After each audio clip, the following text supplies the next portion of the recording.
Made in Japan, a stamp of national destiny. Osaka, 1982, the 20th anniversary of my on and off karmic affair with this society. Yeah.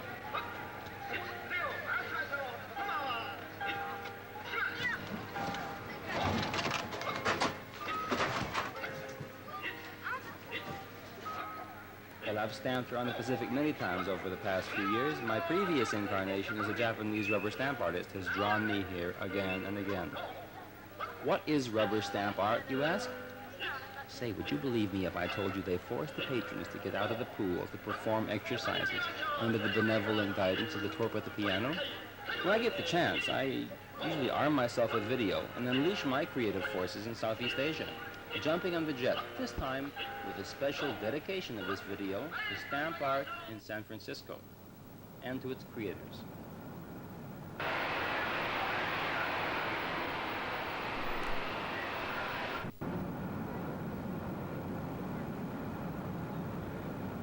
I'm Byron Black.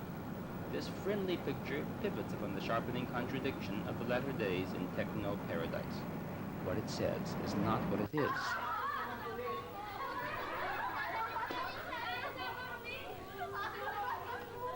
Why do you have so many beautiful girls? Why? Huh? And customers too.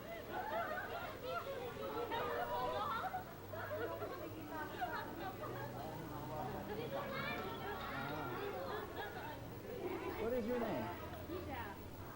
Where are you from? Where are you from?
Now, each country reveals its special humor, its aspirations, its powers, its style, and its rubber stamps. My nickname for Japan is Stiff City, and indeed it is the bureaucratic face of the stamp, hard and dry, which creates the impression. In Canada, it was the laid-back stamp of the lumber inspector or the slumbering postal worker. Bureaucrats are bureaucrats wherever you go, but artocrats aren't. I found a place in Manila, though, where artisans fuse the world with a single slice. Mail art is defined as a powerful cultural force for friendship and understanding between the peace-loving peoples of the world. It is also a vehicle for bad elements, poison weeds, ghosts, monsters, traitors, spies, and bastards, in the words of Comrade Lin Piao. Video mail art is a high-speed variation of this communication within the eternal network.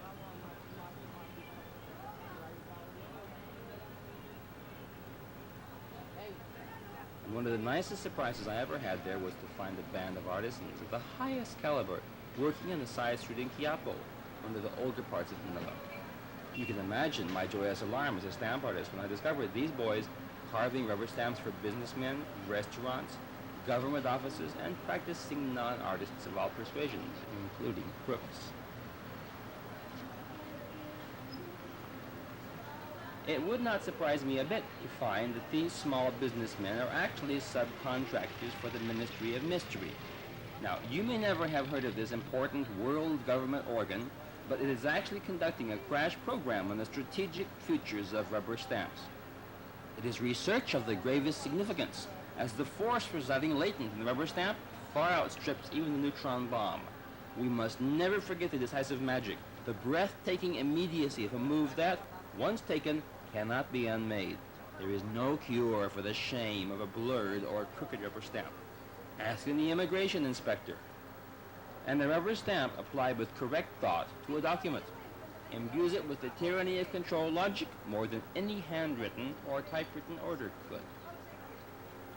Do you remember James Mason at the end of the Blue Max, his arm coming down with the official stamp under the posthumous Award of Merit at the same moment George Peppard's goofy plane was locked in a fatal dive? Ask any station master in Bombay, ask any customs officer in Mexico, any stamp artist in Amsterdam about the power of their images.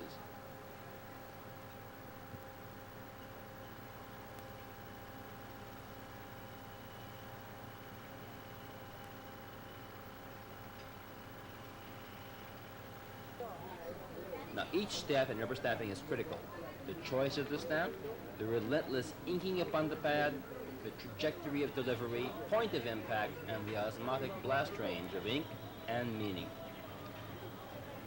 There is, nonetheless, a major difference between the bureaucrat and the autocrat, as distinguished before. The former snatches a stamp to enforce a specific ritual, whereas the stamp artist creates with lunges, feints, misfired neurons, and infantile regressions, plunging onward with intent or accident.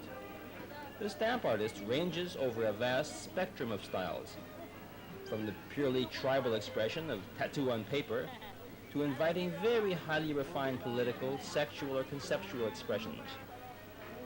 To put it bluntly, the spectacle of moist rubber incites fetish exhibitions. In my own case now, I am charmed by the romance of neurocracy, Kafka on Laughing Gas. This fusion process melts rubber stamp styles, beginning with the surrealist state of infinity, the metaphysics of neurocratic officialdom, the promotion of naughty behavior under the auspices of the fifth modernization, and the considerable expense of provoking the cheap laugh, to which this tape is ample evidence.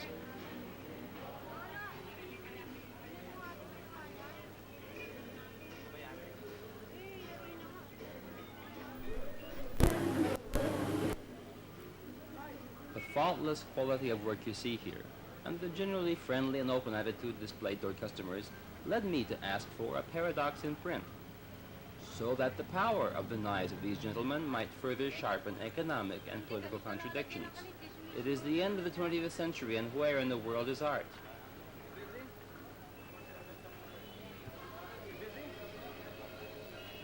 What do you charge for rubber stamp? Rubber stamp. The letters this size, the small ones too. This size, sir? Well, a combination of the large letters And down small. below one line of small letters. 10 pesos. Can you do it now? Okay, I want. You will wait already? Huh? You will wait? You see these big letters here? This light right there, sir. You write it down. I'm shooting. Alright. Look here. You see this size? Yes. I want made in Japan. Like this? Yeah, that's right.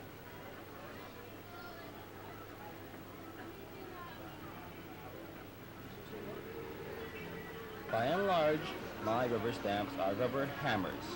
Each tap stimulates a reflective twitch of the funny bone.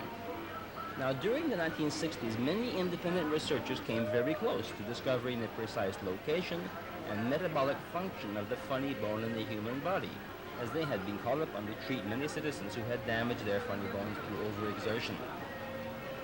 There was also an epidemic of prematurely brittle and atrophied funny bones in the halls of academia, which left patients paralyzed and humorless. And all of this leading to the mess we got into in the 70s. Orthodox medical men never have been much on hilarity, and they naturally discounted the whole business, especially since they couldn't treat or even locate ailing funny bones.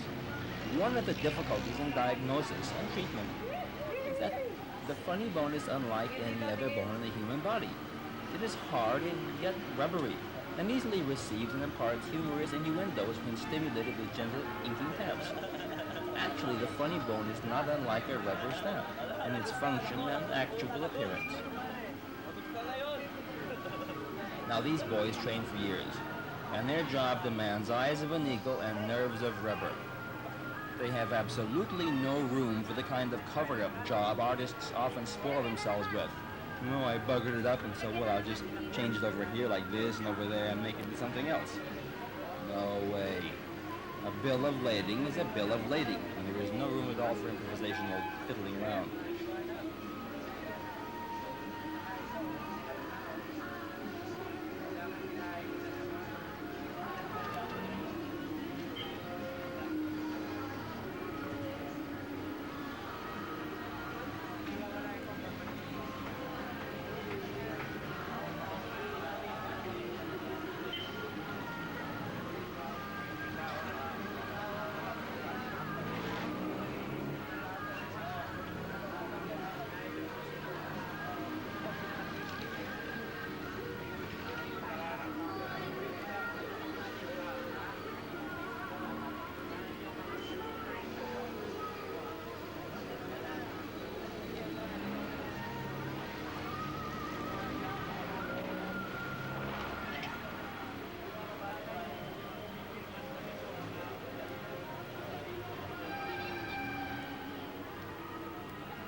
Legit, legit ano to?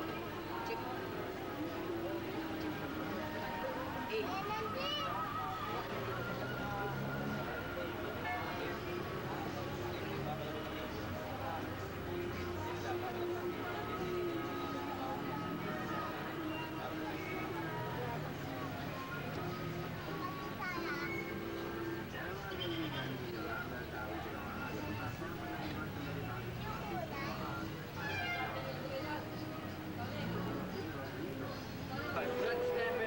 Okay. Wala sabay Arabic dito. Stop there. Stop.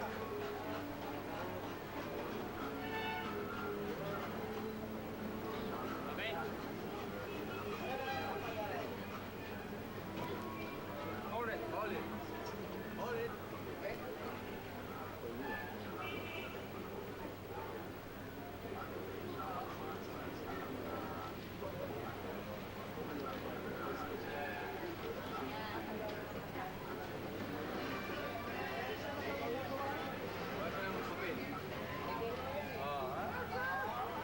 Very nice job. How about this one? Arabic words. Can you read this? Who is that made for? Romy! Romy, the one who is the owner of this knife.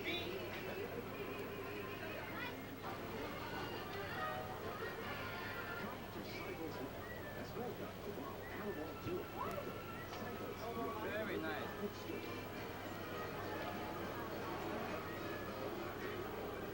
Kilala yata ni pare yan.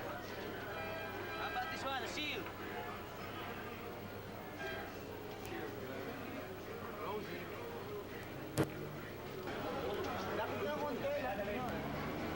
Immigration officer, Hong Kong.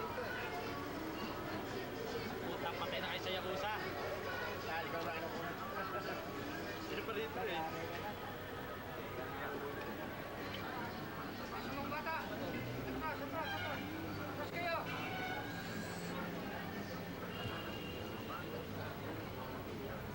Tapos kayo mga ay! Tigas ang ulo eh! Para makakita yun.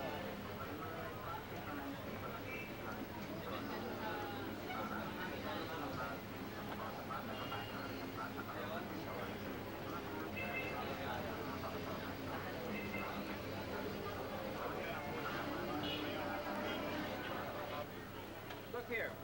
See this size? Yes. I want made in Japan. Like this. Yeah, that's right.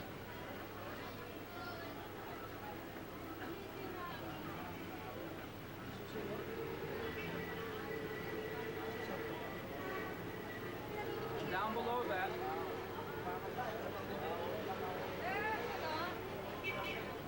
Okay.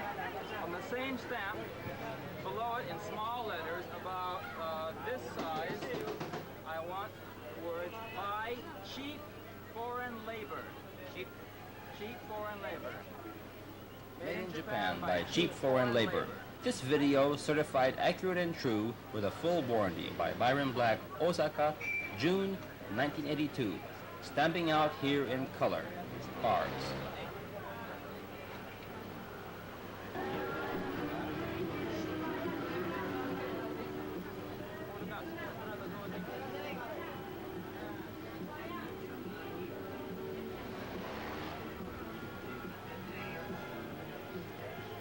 That's beautiful. How many years have you been making rubber stamps? 50 years? 10 years. Huh? 10 years. 10 years. Do you ever make mistakes? Never. Never.